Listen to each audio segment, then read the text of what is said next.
जामिया कराची में ये commerce department है, इसके सामने एक धमाका हुआ है। ये गाड़ी खड़ी है और गाड़ी से शोले बुलंद हो रहे।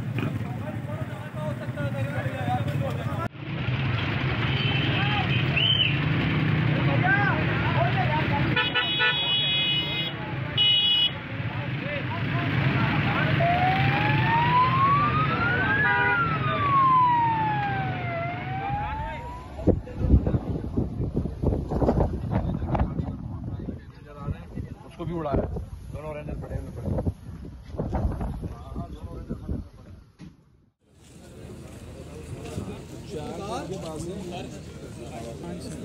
ये चाइनीज की वैन पे